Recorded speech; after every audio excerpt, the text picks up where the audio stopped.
Bir de İsrail safında Filistin'i öldüreceksin. Yani kesinlikle katli vacip. Başka bir tartışmaya kapalı bence. Yani sizce idam mı edilmeli? Kesinlikle. Vatandaşlıktan da atılmalı. Yani TC kimliğini taşımamalı.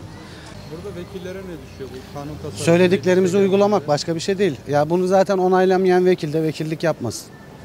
Haksız mıyım abi? Aynen. Siz burada halk olarak temsilcimiz olan vekil bunu onaylasın diyor. Onaylasın tabii ki de. Onaylamayan da vekillik yapmasın. İşin özeti bu. Müslüman olmasın, ne olursa olsun insan. İnsan ya. Bir hayvan ki hayvana bir şey yapamıyorsun ya. İnsan. Bunun burası.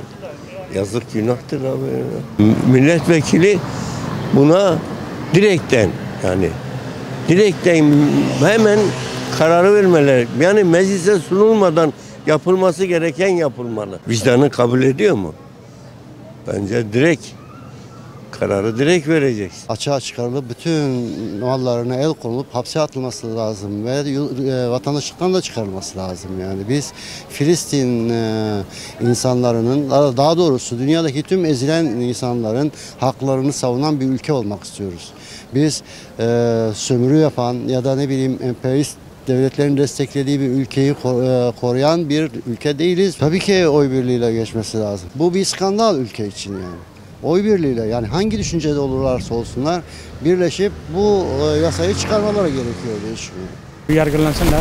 Yok, birlik beraberlik olması lazım. CHP'si, MHP'si, AK Partisi hepsi. Hem partinin de CHP'nin de oynanması lazım. Oynanması olmaz yani. Yazık, günah değil mi? Orada olanlar Müslüman değil mi?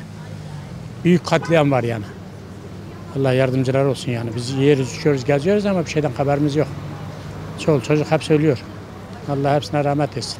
Bunu kimse kabul etmez. Bunun 85 milyon Türk halkı da kabul etmez bunu. Yani orada insanlar katledilirken, ölürken Gazze'de böyle bir şeyin olması imkanı var mı? Yok.